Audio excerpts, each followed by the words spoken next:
Shederalun, sebuah gambar menarik yang beredar memperlihatkan sebuah perbandingan barang belanjaan yang bisa kita beli dengan harga yang setara dengan sebungkus rokok di Australia.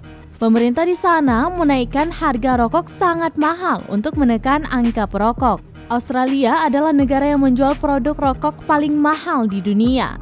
Negeri kanguru ini punya cara khusus agar warganya tidak merokok di sembarangan tempat.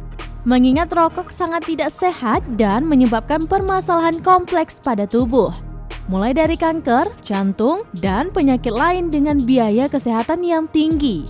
Untuk harga satu bungkus rokok di Australia rata-rata dijual setara Rp300.000 sampai dengan Rp400.000. Kebijakan itu dilakukan untuk menekan angka perokok.